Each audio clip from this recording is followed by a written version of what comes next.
కూడా speed అందుకున్నాయి.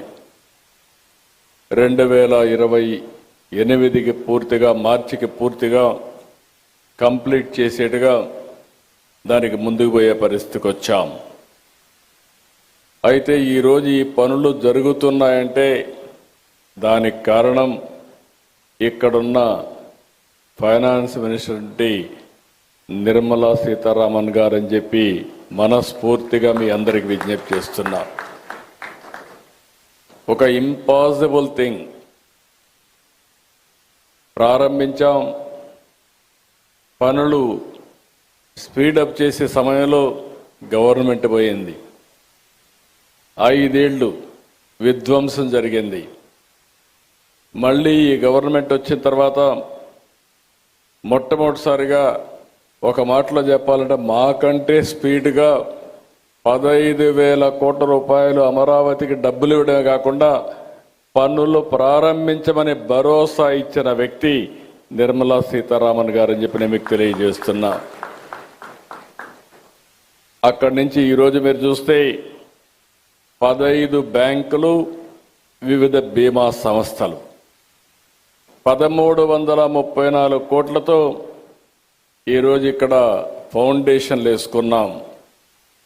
I'm requesting all bankers, nowhere in the country there is a financial city. Only financial district I created in Hyderabad long back. This is another financial city I am creating.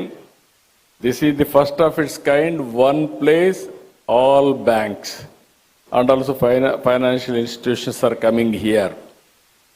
దీంతో 6,576 మందికి ఉపాధి వస్తుంది.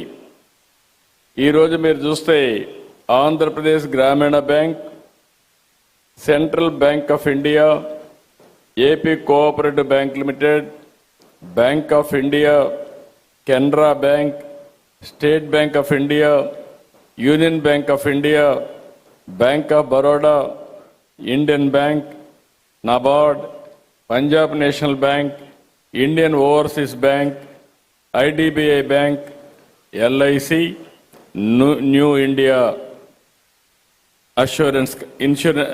Assurance company limited, ఇవన్నీ కూడా ఇక్కడికి వచ్చాయి.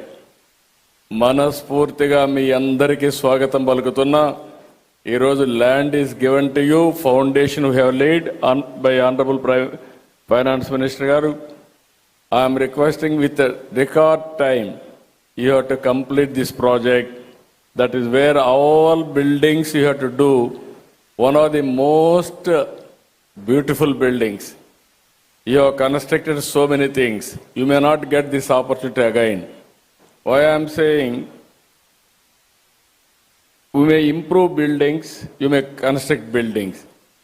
In new city, that to capital, rare opportunity to get to build new buildings. This city we are building differently.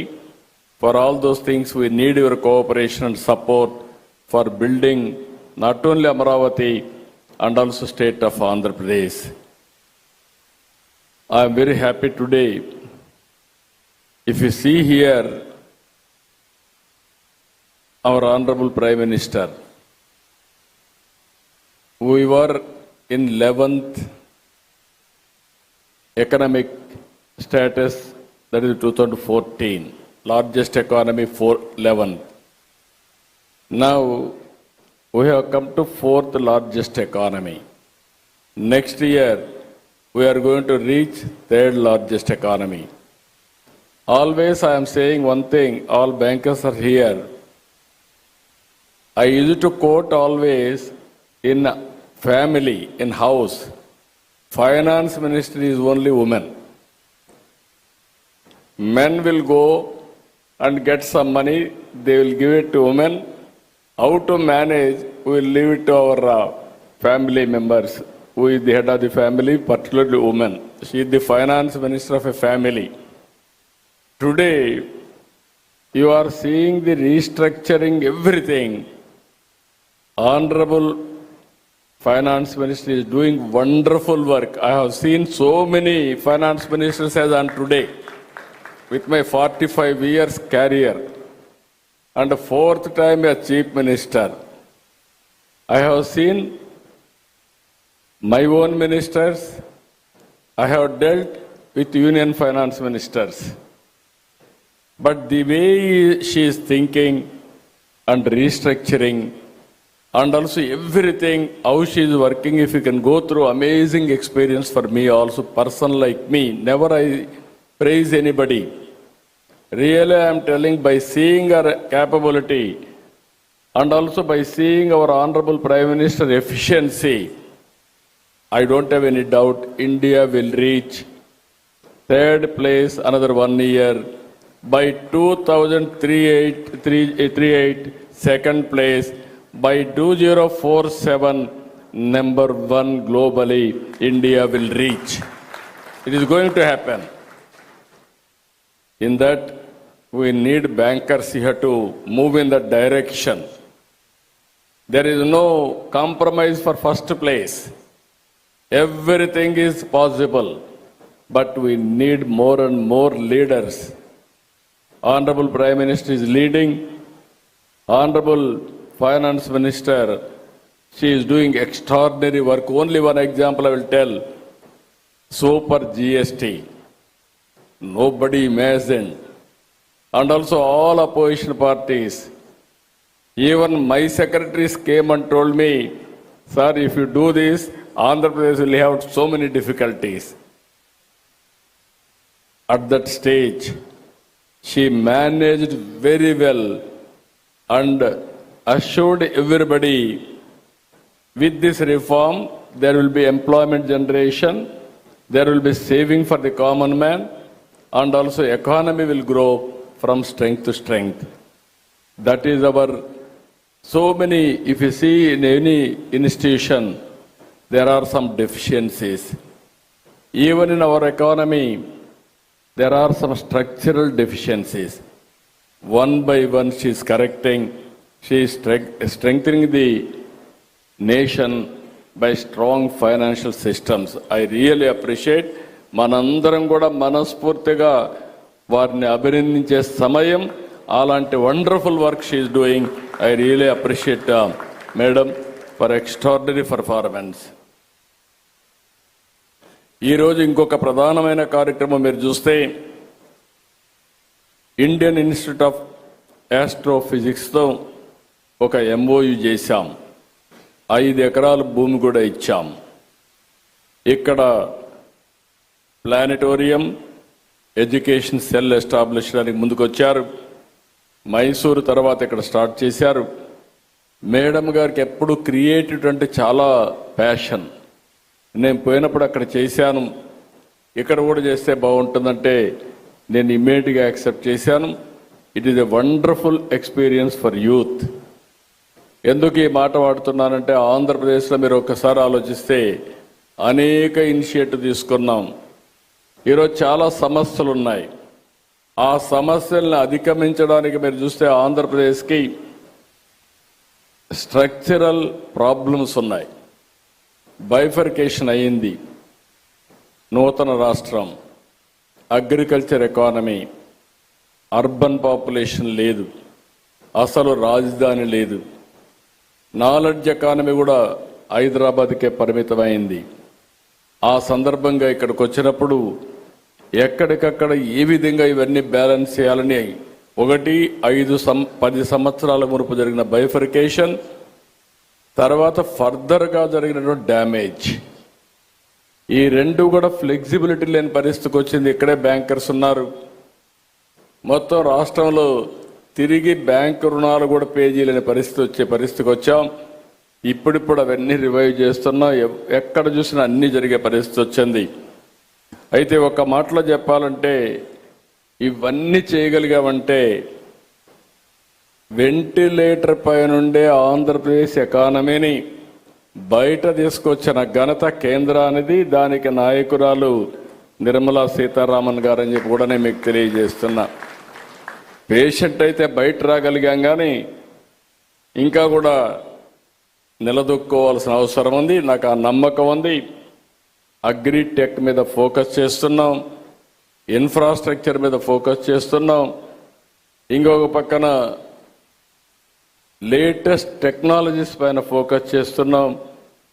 అందుకే కేంద్రం తీసుకున్న అన్ని రిఫార్మ్స్ అడ్వాంటేజ్ తీసుకుని ఈరోజు aerospace city, space city, aerospace city, లేకపోతే డ్రోన్ సిటీ, లేకపోతే electronic city, green energy, you name anything in India, even semiconductor, everything we are launching. I am confident with all our initiatives, Andhra Pradesh will emerge one of the best in future. I don't have any doubt about it. అలాంటి సందర్భంలో ఇంకొక పక్కన మనం ఒకసారి చూస్తే ఈరోజు ఇక్కడుండే రైతులను కూడా మరొక్కసారి మనస్ఫూర్తిగా అభినందిస్తున్నా. ఎందుకంటున్నానంటే మీరు చాలా ఇబ్బందులు పడ్డారు, చాలా సమస్యలు ఎదుర్కొన్నారు. నేను ఒకటే మీ అందరికి ఆమె ఇస్తున్న 56,000 కోట్ల రూపాయలు విలువైన 95 ప్రాజెక్టులు ప్రారంభించాం. ఇప్పుడు తొందరలోనే సీడ్ యాక్సెస్ రోడ్డు పూర్తవుతుంది. అదే సమయంలో నిన్నే అమరావతి CRDA ఇనాగ్రేట్ చేసుకున్నాం. ఇవన్నీ కూడా 2028 కల్లా పూర్తి చేయడం. కేంద్రం కూడా రైల్వే లైన్ కూడా క్రియేట్ చేశారు. ఈ సిటీకి దగ్గర 7 నేషనల్ హైవేస్ కనెక్ట్ చేసే పరిస్థితి వస్తుంది. ఇవన్నీ కానీ పూర్తి కాగలిగితే నా ఆలోచన ఒకటే, ఆ రోజు హైదరాబాద్ బ్రౌన్ ఫీల్డ్ సిటీ, 2 సిటీలు ఉంటే 3వ సిటీ యాడ్ చేశాం. హైదరాబాద్ సికింద్రాబాద్ ఉంటే దానికి సైబరాబాద్ యాడ్ చేశాం. It is a green field city. అంటే ఈరోజు మీరు గుర్తుపెట్టుకోవాల్సింది, గ్రీన్ ఫీల్డ్ సిటీ డెవలప్ చేయాలనుకున్నప్పుడు చాలా ఈజీగా ఉంటుంది, బట్ డిఫికల్ట్. ఆ ఎక్సర్సైజ్ స్టార్ట్ చేశాం. టుమారో భారతదేశం గర్వపడే విధంగా ఈ అమరావతి రూపుదిద్దుకోవడం గ్యారంటీ అని మరొకసారి మీ అందరికీ హామీ ఇస్తున్నా. You name anything, green buildings, green energy, and also all water అయితే plenty of water, blue, green, and also beautification. If you see nowhere in the country this type of hills, all these combinations we are going now, all utilities underground, that is duct, no cutting of roads. We are going to spend huge amount of money on green cover and also net zero.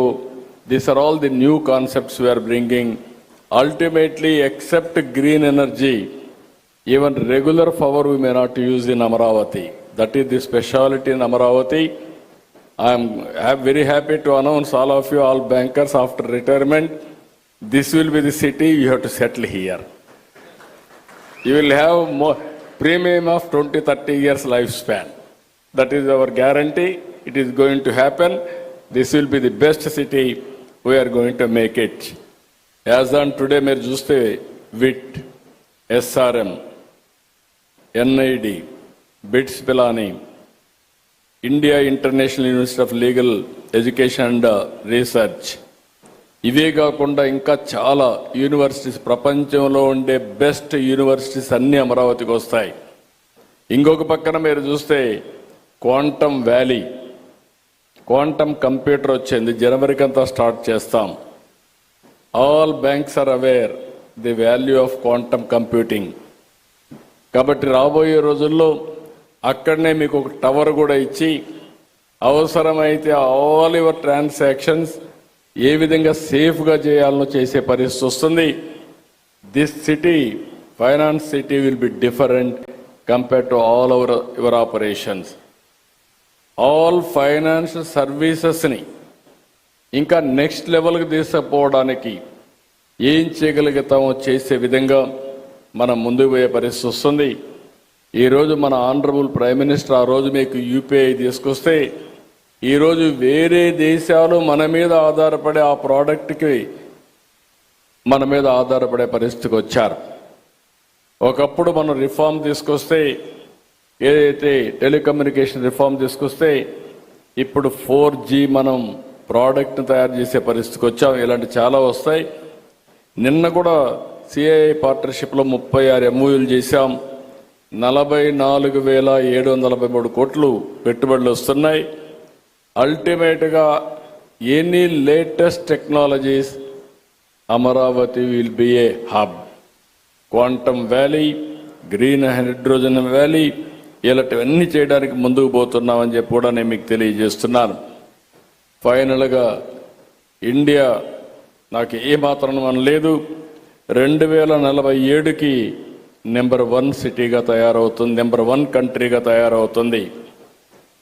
అయితే అందులో 2047కి ఇండియాని ముందుకు తీసుకుపోయే కార్యక్రమంలో ఆంధ్రప్రదేశ్ గణనీయమైన role play చేస్తుందని చెప్పి కూడా ఈ సభ ద్వారా మీ అందరికీ విజ్ఞప్తి చేస్తున్నా.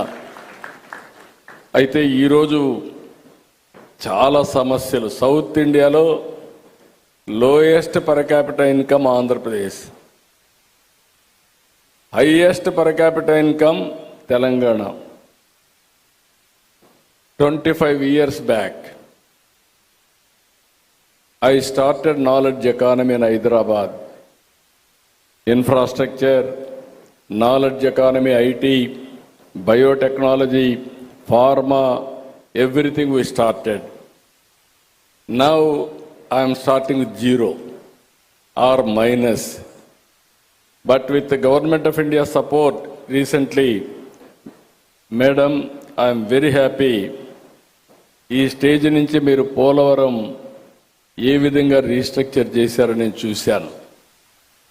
ఆశ వదులుకున్న పోలవరాన్ని మళ్ళీ డయాఫామ్ వాళ్ళు కూడా కొత్త, మీరు ఏమాత్రం కాంప్రమైజ్ కాకుండా మీరు డ్యామేజ్ అయింది, దీనివల్ల భవిష్యత్తులో చాలా సమస్యలు ఉంటాయి, అదనంగా డబ్బులైనా పర్వాలేదు అంటే దగ్గర 400 కోట్లతో ఒక డయాఫామ్ వాళ్ళు కట్టి దాన్ని రిపేర్ చేస్తే 200-300 కోట్లు అవుతుందంటే కాదు, కొత్తగా వెళ్ళమని అదనంగా 1000 కోట్ల రూపాయలు శాంక్షన్ చేసి ఆ ప్రాజెక్టును పూర్తి చేసే బాధ్యత తీసుకున్నారు. I'm assuring you by 2027 before March we wanted to complete the project and we want to dedicate to the nation. That is our commitment. We are working. 2028కి మీ అందరి సహకారంతో అమరావతి ఒక స్థాయికి వస్తుంది. ఇంకొక పక్కన విశాఖపట్నం స్టీల్ ప్లాంట్, ఎన్నో ఉద్యమాలు జరిగాయి. విశాఖ ఉక్కు ఆంధ్రుల హక్కుని ఉద్యమాలు చేసి ప్రాణ త్యాగాలు చేసి ఆ ప్రాజెక్టు సాధించుకుంటే ఇటీవలది సిక్ అయ్యే పరిస్థితి వచ్చింది, ప్రైవేటైజేషన్కు పోయే పరిస్థితికి వచ్చింది. ఆ సందర్భంలో తెలుగు ప్రజల యొక్క సెంటిమెంట్ని కాపాడడానికి మీరు ముందుకొచ్చారు. మీరు పడిన తపని నేను చూశాను. దాన్ని ఏ విధంగా స్ట్రక్చర్ చేయాలో చేయడమే కాకుండా మళ్ళీ దీన్ని ముందుకు తీసుకుపోవడానికి కాంపిటేటివ్గా తయారు చేయడానికి ఏమేం చేయాలో అవన్నీ చేశారు. అదే మరి బిగ్ ప్రాజెక్ట్స్ మీరు చూస్తే రిఫార్మ్స్ వచ్చిన తర్వాత మొట్టమొదటిసారిగా $15 బిలియన్ వచ్చిన ఏకైక ప్రాజెక్టు గూగుల్ విశాఖపట్నంలో data centre and artificial intelligence. అది వచ్చినప్పుడు వాళ్ళు కొన్ని అనుమానాలు ఇవన్నీ అడిగితే వాళ్ళ అనుమానాలన్నీ నివృత్తి చేసి ఆ ప్రాజెక్టు విశాఖపట్నానికి వచ్చిందంటే అది పూర్తిగా మీ సహకారం, ప్రధానమంత్రి ఆశీస్సులు. దీనికి మనస్ఫూర్తిగా మీకు ధన్యవాదాలు, కృతజ్ఞతలు తెలియజేస్తున్నానని చెప్పి కూడా నేను మీకు తెలియజేస్తున్నాను. ఇది కాకుండా ఆల్వేస్, ఎందుకంటే మీరు చేసే ఈ అభివృద్ధిలో ఈ రాష్ట్రం కూడా భాగస్వాములు కావాలి. అందుకే ఈరోజు పోలవరం పూర్తయిన తర్వాత అన్ని రాష్ట్రాల కంటే ఆంధ్రప్రదేశ్కు ఒక అడ్వాంటేజ్ ఉంది. గోదావరి, కృష్ణ, దీంట్లో కూడా గోదావరిలో ఎక్కువ నీళ్లు సముద్రానికి పోతున్నాయి. ఆవరేజ్న 100 సంవత్సరాలు చూస్తే 2800 టీఎంసీ నీళ్లు సముద్రానికి పోతున్నాయి. అందులో 200 టీఎంసీ నీళ్లు వాడుకోగలిగితే కరువు అనే మాట ఈ రాష్ట్రంలో రాదు. దానికి ఒక ప్రాజెక్ట్ తయారు చేశాం. అదే ప్రాజెక్ట్ మీరు చూస్తే పోలవరం నుంచి నల్లమల రిజర్వాయర్కి ఈ ప్రాజెక్ట్ని మీరు కానీ ఈ సంవత్సరం పూర్తి చేస్తే దాన్ని ముందుకు తీసుకెళ్ళి 3 సంవత్సరాల్లో పూర్తి చేయగలిగితే ఆంధ్రప్రదేశ్ రాష్ట్రానికి ఇది ఒక వరంగా తయారవుతుంది. రాయలసీమ కూడా సస్యశ్యామలం అవుతుంది. నీటి సమస్య పరిష్కారం అవుతుంది. ఇది ఏ రాష్ట్రానికి కూడా సంబంధించిన ప్రాజెక్టు కాదు. సముద్రం లేకపోయే మిగులు జలాలు వాడుకొని ఈ రాష్ట్రాన్ని అభివృద్ధి చేసి దేశ ఆర్థిక వ్యవస్థకు తోడ్పాటిచ్చే పరిస్థితి వస్తుంది. దీనికి సహకరించవలసిందిగా మేడం గారిని కోరుతున్నా. రెండోది మీరు ఒకసారి చూస్తే రాయలసీమ ఒకప్పుడు రాయలసీమ రాళ్లసీమగా మారిపోతుందని, ఎడారిగా మారిపోతుందనే పరిస్థితికి వచ్చింది. తాగేదని కూడా నీళ్ళు లేని పరిస్థితి వచ్చాయి. ఇప్పుడిప్పుడే రికవర్ అయ్యే పరిస్థితి వచ్చింది. ఇప్పుడు రాయలసీమని ఒక హార్టికల్చర్ హబ్గా తయారు చేయాలని ఈరోజు మీరు చూస్తే 40-50 హార్టికల్చర్ ప్రొడక్షన్స్ అంతా అక్కడ చేసే పరిస్థితికి వచ్చాం. ప్రపంచానికి ఒక హబ్గా తయారు చేయడం కోసం ముందుకు పోతున్నాం. ఇక్కడ మేడం గారిని ఒకటే రిక్వెస్ట్ చేస్తున్నా, దీన్ని కానీ మీరు ముందుకు ఒకసారి ఆలోచించి సహకరిస్తే, కొద్ద ఫైనాన్షియల్ సహకరిస్తే ఇది ప్రపంచానికే గర్వకారణంగా పండ్లు ఎగుమతి, కూరగాయలు కానీ పండ్లు కానీ ఎగుమతి చేసే పరిస్థితి వస్తుంది. ఈ ప్రాంతం అభివృద్ధి అవుతుంది. దానికి కూడా సహకరించవలసిందిగా వారిని కోరుతున్నా. ఇంకొక పక్కన పూర్వోదయ ప్రాజెక్టు కింద ఈ 4-5 రాష్ట్రాలకు ఆర్థిక సహాయం చేయడానికి కేంద్ర మంత్రి గారు అనౌన్స్ చేశారు. ఇది కూడా ఈ సంవత్సరం ఒక షేప్ ఇచ్చి దాంట్లో కూడా కొంత సహకరిస్తే ఉత్తరాంధ్ర బ్యాక్వర్డ్ ఏరియా, ఆ ఏరియా కూడా అభివృద్ధి అయ్యే పరిస్థితి వస్తుంది. అదే మరి రాష్ట్రంలో మిగిలిన ప్రాంతాలకు కూడా కొంత సహకరిస్తే అక్కడ ప్రాజెక్ట్స్ చేసుకోవడానికి అవకాశం వస్తుందని చెప్పి తెలియజేసుకుంటూ, ఇప్పటి వరకు మీరు సహకరించిన విధానం వల్ల చాలా వరకు రికవర్ అవుతున్నాం. కానీ ఇంకా ముందుకు పోవాల్సిన అవసరం ఉంది. ఒకటే అష్యూర్ చేస్తున్న మేడంకి, 5 సంవత్సరాలు మీరు సహకరించండి. తర్వాత నిలదొక్కోవడమే కాకుండా ఈ దేశంలో ప్రగతికి ఆంధ్రప్రదేశ్ రాష్ట్రం పూర్తిగా ఒక బ్యాక్ బోన్గా తయారు చేసే బాధ్యత ఈ రాష్ట్రం తీసుకుంటామని చెప్పి హామీ ఇస్తూ, అందుకనే మరొకసారి మనస్ఫూర్తిగా అభినందిస్తున్నా. ఇంకొక రిక్వెస్ట్ కూడా, ఇక్కడ రైతులు ఉన్నారు, ఇంత మునుపు కూడా క్యాపిటల్ గెయిన్స్ వాళ్ళకందరికి కూడా ఎగ్జంప్షన్ ఇచ్చారు, ఒక టైం పెట్టి ఇచ్చారు.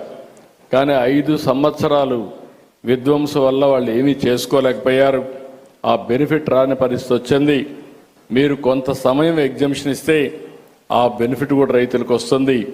త్యాగం చేసిన రైతులకు స్ఫూర్తినివ్వాల్సిన అవసరం ఉంది. దానికి కూడా సహకరించవలసిందిగా మరొక్కసారి కోరుకుంటూ, ఈరోజు ఈ సభ చూసిన తర్వాత నాకు ఒక నమ్మకం వచ్చింది. అమరావతి వేగం పుంజుకున్నది.